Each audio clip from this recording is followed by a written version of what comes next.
है, बहुत आसान है यार। चलो चलिए,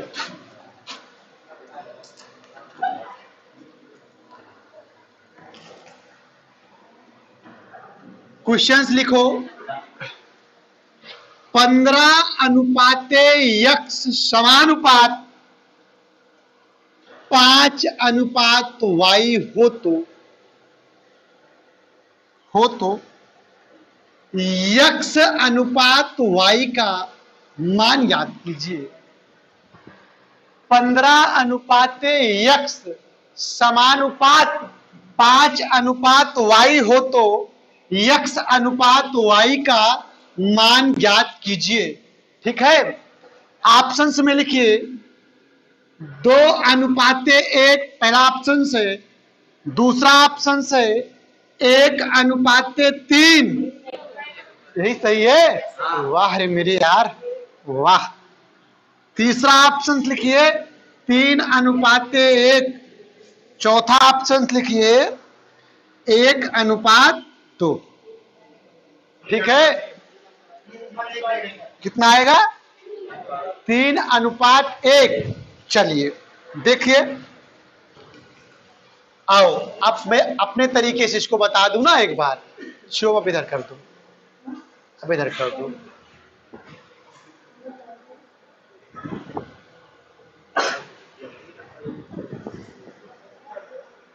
मेरा YouTube पे वीडियोस काफी पड़े हुए हैं, आप लोग देख लिया करिए। कभी कभी अपने सर का भी प्रॉफिट कर दिया करिए इनडायरेक्ट रूप से। ठीक है,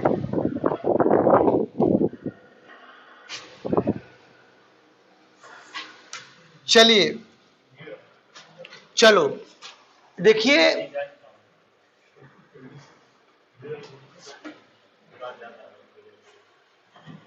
यही रख दो इसी।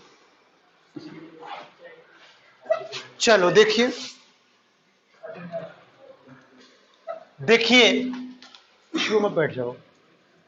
देखो, अगर जब चार राशियां किसमें होती हैं? समानुपात में होती। किसमें होती हैं? जब चार राशियां समानुपात में होती हैं तो उसके वाह्य पदों का गुणनफल क्या? अगर चार राशियां समानुपात में होती हैं तो उसके वाह्य पदों का गुणनफल किसके बराबर होता है? आंतरिक पदों के गुणनफल के बराबर होता है। वाह्य पदों का गुणनफल किसके बराबर होता है? और समानुपात क्या होता है इसको जानते हो? जब दो अनुपात बराबर हो जाए। क्या हो जाए? जब दो अनुपात बराबर हो जाए तो उसे हम समानुपात कहते हैं। अरे एक बराबर का ही साइन है, लेकिन इसको किससे दिखाया गया है? समानुपात के द्वारा। इसको लिख सकते हो 15:x बराबर 5:y। बात एक ही है। तो समानुपात का मतलब क्या होगा? जब दो अनुपात आपस में क्या हो जाए? बराबर हो जाए। और मेरे भाई, जब दो अनुपात आपस में बराबर हो जाते हैं तब वाह्य पदों का गुणनफल क्या? वाह्य पदों का गुणनफल किसके बराबर होता है? अंतः पदों के गुणनफल। वाह्य पद मतलब बाहर वाला पद क्या है? 15 × y।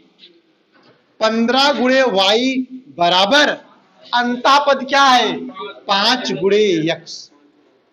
आपसे पूछा गया है x अनुपाते y। x अनुपात, भाई जब बताऊं तो प्लीज लिखा मत करिए। अक्सर कहता हूं ना, आप लोग जान ही रहे हो जो पहले से पढ़ रहे हो, जब मैं बताऊं तो आप नोट्स में लिखोगे नहीं। मैं अक्सर कहता हूं यही आप बचपन में किए हो तभी यहां आए हो। मैं 10th के बाहर की कोई चीज नहीं बताता हूं। जो पढ़ा रहा हूं ना, एक क्लास 5th की चीज पढ़ा रहा हूं। किस क्लास की? 5th क्लास की। ठीक है, तो आप प्लीज लिखा मत करिए। अब इसको x/y के रूप में करिए, नोट कर लीजिए। x/y के रूप में आप कर दीजिए।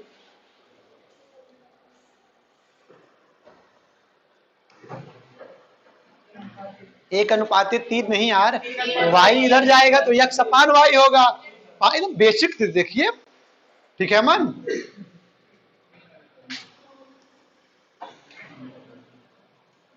सारा भैया, आपको क्या नाम है? आज नहीं आए हो ना? सत्यम नहीं आए हैं क्या आज? घर चले गए क्या? अच्छा अच्छा, क्यों नहीं आए? अच्छा, सो रहे हैं। हमें लगता है रात में 4 बजे तक पढ़े थे क्या? क्या होता है कि बच्चे जो हैं जो तैयारी करने आते हैं, तो एक सच्चाई बता रहा हूं आपको। पढ़ने बैठेंगे कितने बजे जानते हो? 1 बजे से। कितने बजे बैठेंगे पढ़ने? 1 बजे से। और पढ़ेंगे 2 घंटा, बच जाएगा 3। और क्या बताएंगे? आज मैंने 3 बजे तक पढ़ा। अरे भैया, कैसे 3 बजे तक पढ़े उसको मुझे बता दीजिए। पढ़ने बैठे 11 बजे, 1 बजे, और उठ गए 3 बजे पढ़ के, तो क्या आपने 3 बजे पढ़ा? नहीं, आपने केवल पढ़ा 2 घंटे। तो उसका मतलब है चाहे 6 से 8 पढ़ लो, चाहे रात में 2 से 4 पढ़ लो, बात एक ही है। अक्सर यही लोग करते हैं, जब बाहर आते हैं पढ़ने के लिए तो पढ़ने बैठेंगे 2 बजे और 2 घंटा पढ़ लेंगे, हो जाएगा 4, तो कहेंगे अरे आज हमने तो 4 बजे तक पढ़ लिया। ठीक है, चलिए अगला प्रश्न लिखो। इसको बता दूं क्या? देख लो।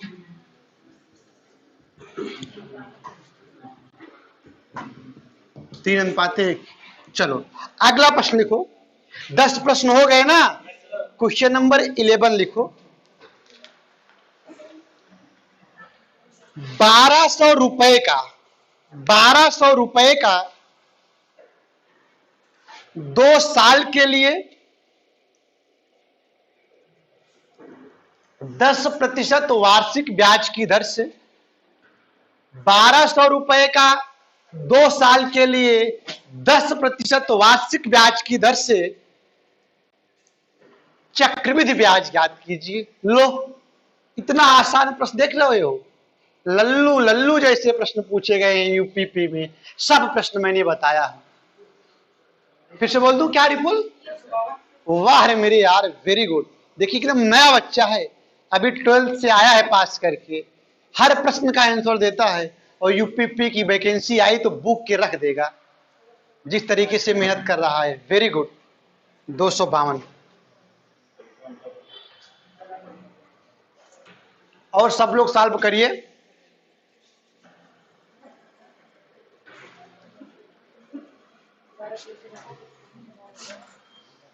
चलिए, सबसे पहले इसके लिए मैं क्या निकालूंगा जानते हो?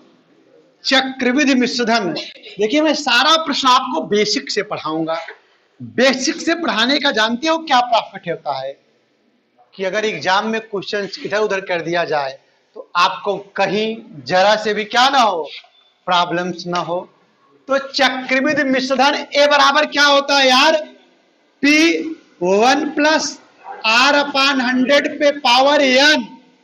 मूलधन कितना है बताओ? 1200। दर कितनी है? 10% बटे 100। समय क्या होगा? 2 वर्ष। लिखो n। 10 एकम 10, 10 दामा 100, 1200 गुणे 10 एकम 10, 11 बटे 10 का होल स्क्वायर। समझ पा रहे हो ना? तो 1200 गुणे 11 गुणे 11 बटे 10 गुणे 10, तो कितना आएगा? ये 1452 आएगा। यह तो आया चक्रवृद्धि मिश्रधन। 1452 क्या आया? चक्रवृद्धि मिश्रधन आया। और चक्रवृद्धि ब्याज आपको बताना है। तो चक्रवृद्धि ब्याज बराबर क्या होता है? मिश्रधन माइनस मूलधन। मिश्रधन कितना है? 1452।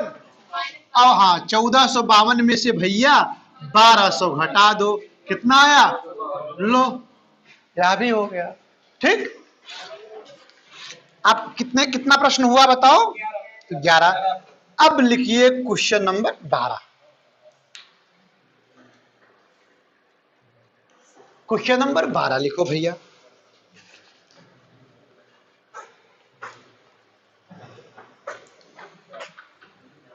लिखिए क्वेश्चन नंबर 12 लिखो।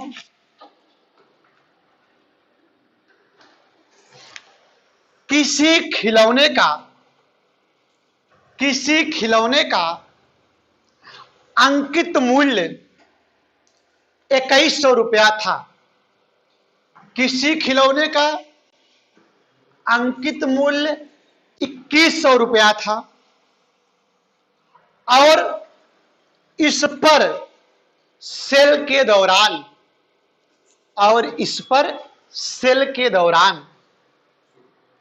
दो उत्तरोत्तर छूट और इस पर सेल के दौरान दो उत्तरोत्तर छूट 20% और 15% की दी गई थी। 20% और 15% की दी गई थी। तो खिलौने का बिक्री मूल्य क्या था? तो खिलौने का बिक्री मूल्य क्या था? आपके भाई नहीं आए क्या आज तिवारी जी? नहीं सर, नहीं आए। क्यों नहीं आए? सो गए थे वो भी? कहीं गए हैं काम। अच्छा अच्छा, ठीक ठीक।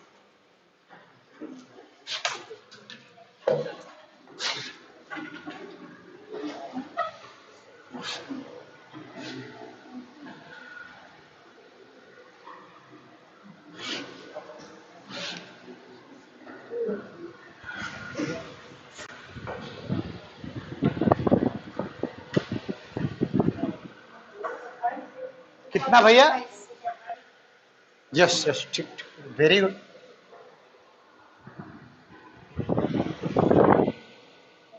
कितना आया है? 1428। देखिए, मैं आपको जब डिस्काउंट पढ़ाया था उसमें हमने आपको डिस्काउंट का कॉन्सेप्ट बताया था ना, x प्रतिशत और y प्रतिशत की जब दो क्रमागत छूट दिया जाए तो एक छूट के बराबर एकल बट्टा बराबर होता है x plus Y minus X Y upon 100। ये मैं एक फार्मूला बताया था। जब x प्रतिशत और y प्रतिशत के दो उत्तरोत्तर छूट दिए जाएं तो उनके बराबर एकमात्र बट्टा होता है x plus Y minus X Y upon 100। छूट क्या क्या है बताओ? 20 प्लस 15 माइनस 20 गुणे 15 बटे 100। 20 पंचा 100, 5 तिया 15, 20 15 35, 35 माइनस 3 कितना आया? 32। तो जो 20% और 15% के उत्तरोत्तर छूट है वह अकेले किसके बराबर होगा? चाहे आप 20% और 15% बोलो, चाहे आप 32% बोल दो, बात एक ही है। जैसे जब आप किसी शोरूम में जाते हो तो वहां लिखा होता है 20% और 10% की डिस्काउंट। आप सोच लेते हो कि 20% और 10% का मतलब मुझे कितने का डिस्काउंट मिल गया?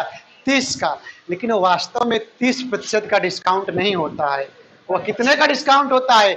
20 धन 10 माइनस 20 गुणे 10 बटे 100। 20 10 30 माइनस 2 कितना होता है? 28%। वास्तव में वो 30 का डिस्काउंट नहीं होता। वो तो आप समझ पाते हो। जो बच्चा डिस्काउंट नहीं पढ़ा है उसको नहीं पता है, उसको तो 30% पता है। लेकिन जिसने डिस्काउंट को पढ़ा है वो 30 नहीं समझेगा, वह कितना समझेगा? 5। तो x प्रतिशत और y प्रतिशत का दो क्रमागत डिस्काउंट दिया जाए तो उसके बराबर एकमात्र बट्टा क्या होगा? x plus Y minus X Y upon 100। x के स्थान पे हमने 20 रखा, y के स्थान पे 15 रखा, वैल्यू पुटअप करके मान निकाला तो कितना आया? 32। मतलब कि अकेले आप कितने प्रतिशत की डिस्काउंट दे रहे हो? 32%। कितने प्रतिशत की? अंकित मूल्य प्रिंटेड प्राइस क्या है? 2100। 2100 पे 32% डिस्काउंट। याद करिए, 100 माइनस डी, 100 माइनस 32, 68 बटे 100, 1428। तो वस्तु का बिक्री मूल्य कितना है? 1428 रुपया। कितना आसान सा प्रश्न है, देख रहे हो? पूरा बेसिक से पूछा है उठा करके। मेरे जो नोट्स हमने बनवाई है उसका केवल टाइप 1 पूछा है। हर चैप्टर का क्या पूछा है? टाइप 1। टाइप 2 में एंट्री ही नहीं किया है। हम आपको कहां तक ले जाते हैं देख लिए कि नहीं? आज मसल देखो, 25 नंबर जीडी का 25 का 25 करके आओगे, देख लेना। जो बच्चे स्टार्टिंग से पढ़े हैं 25 में 25 करके आएंगे, कहीं प्रॉब्लम नहीं होगी। अगला प्रश्न लिखो। कितना क्वेश्चन हुआ बताइए। अब लिखिए क्वेश्चन नंबर 13। क्वेश्चन नंबर 13 लिखो भैया।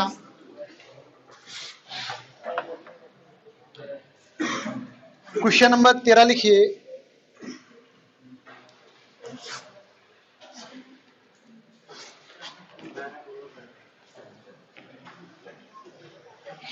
लिखिए स्थिर जल में, कल मैंने स्ट्रीम और बोर्ड पढ़ाया था मॉर्निंग में 10:30 से 2 वाले में, वहां का प्रश्न है। देखिए स्थिर जल में रजनी 7.5 घंटे में, स्थिर जल में रजनी 7.5 घंटे में 135 किलोमीटर नाव चला सकती है। स्थिर जल में रजनी, स्थिर जल में रजनी 7.5 घंटे में 135 किलोमीटर नाव चला सकती है। यदि नहीं, जबकि करिए वाइल, जबकि वह धारा के विपरीत 4 घंटे में 48 किलोमीटर नाव चला सकती है। जबकि वह धारा के विपरीत 4 घंटे में 48 किलोमीटर नाव चला सकती है। तो पानी में धारा की गति क्या है? आप लोग इस प्रश्न को बताइए। तो पानी में धारा की गति क्या है? आप सब इस प्रश्न को बताइए। आपको मिलता है 2 मिनट। ठीक है, आप लोग बताइए इस प्रश्न को। चलिए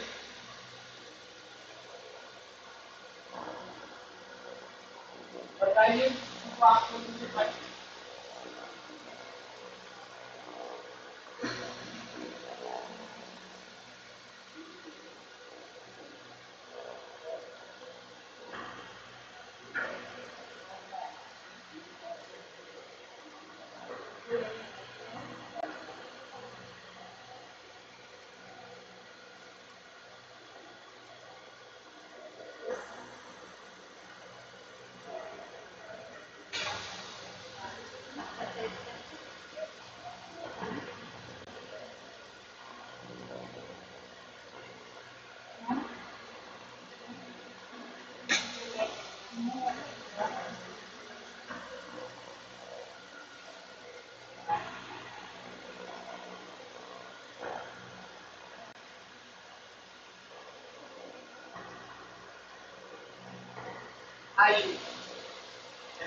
कितना? नहीं 20 भी तो नहीं आएगा। धारा की गति बतानी है ना। ऑप्शन लिख दूं क्या है? रुक जाओ, मैं ऑप्शन लिख दे रहा हूं। चलो 9, 10, नहीं रुक जाइए। 4 पहला ऑप्शन है 4, दूसरा ऑप्शन है 4.5, तीसरा ऑप्शन है 5, चौथा ऑप्शन। अरे यार क्यों मुझे इतना शर्मिंदा कर रहे हो? जो मैं कल पढ़ाया था, जो कल आए थे वे लोग तो बताएं। हाँ 6 होगा। देखिए स्थिर जल में, कहां पे? स्थिर जल में रजनी 7.5 घंटे में, कितने घंटे में? 7.5 घंटे में कितना किलोमीटर नाव चला सकती है? 135 किलोमीटर। बात को समझिएगा बड़े ध्यान से भैया। कहने का मतलब जो नाव है वह 7.5 घंटे में कितना किलोमीटर जाती है? 135 किलोमीटर। तो नाव की स्पीड निकालो। नाव की स्पीड, स्पीड बराबर चाल बराबर डिस्टेंस अपॉन टाइम, दूरी बटे समय। डिस्टेंस कितना है? 135, टाइम कितना है? 7.5, तो इसको सिंप्लीफाई करोगे तो 1350 बटे 75 15 क्या भैया, हाँ डायरेक्ट 18 लिख दूं ना, मैं बता रहा था बच्चों के लिए। 18 किलोमीटर प्रति घंटा। 1350 को जो 75 से डिवाइड करोगे कितना आएगा, 18 किलोमीटर प्रति घंटा। तो स्थिर जल में नाव की चाल कितना है, 18 किलोमीटर प्रति घंटा। नाव की स्पीड कितनी है, 18 किलोमीटर प्रति घंटा। और धारा के विपरीत 4 घंटे में कितना किलोमीटर जाती है, 48 किलोमीटर। धारा के विपरीत 4 घंटे में कितना डिस्टेंस ट्रेवल करती है, 4 घंटे में दूरी कितना है, 48। तो धारा के विपरीत चाल क्या होगा बताओ, चाल हो जाएगा 48 बटे 4, मतलब 12 किलोमीटर प्रति घंटा। धारा के दिशा में तो चाल था 18 किलोमीटर प्रति घंटा, और धारा के विपरीत चाल कितनी हो गई, 12। कितना कम हो रहा है, क्यों कम हो रहा है, क्योंकि 6 किलोमीटर प्रति घंटा की स्पीड जल की है, उससे वह क्या कर रहा है, विरोध कर रहा है। तो जल की चाल कितना आई, मतलब धारा की गति कितना आई, 6 किलोमीटर प्रति घंटा। तो धारा की गति बराबर 18 माइनस 12 बराबर 6 किलोमीटर प्रति घंटा। Option number D.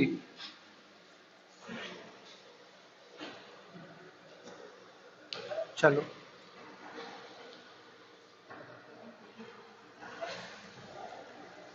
भैया, हाँ कैसे आप बता रहे हो अपना, क्यों क्यों, क्योंकि जो इधर है ना मेरे भाई, अगर ये स्थिर जहां जल लिखा है वही धारा के अनुकूल नाव की चाल 18 होती। क्या होती, धारा के अनुकूल नाव की चाल 18 होती, तब आप 18 + 12 बटे 2 करते। इसमें केवल नाव की चाल है, धारा की चाल। बहुत अच्छा, बहुत अच्छा, आपने कॉन्सेप्ट क्लियर किया, बहुत अच्छा, पूछ लेना चाहिए। लेकिन उस 18 में केवल नाव की चाल है, धारा की चाल ऐड नहीं। मैं कल बताया था ना, यदि किसी नाव की धारा के प्रतिकूल चाल 1 किलोमीटर प्रति घंटा और धारा के प्रतिकूल चाल 20 किलोमीटर प्रति घंटा है, तो नाव की चाल a + b/2 और धारा की चाल a - b/2 होता है। ठीक, चलो अगला प्रश्न लिखो। किस नंबर का प्रश्न है, हाँ लिखिए, क्वेश्चन नंबर 14 लिखो। नोट किए सब लोग प्रश्न को कि नहीं, लिखिए अगला प्रश्न लिखो जरा। प्रभात, प्रभात जो बंद करके फिर से स्टार्ट करो, बंद करके फिर से स्टार्ट करो।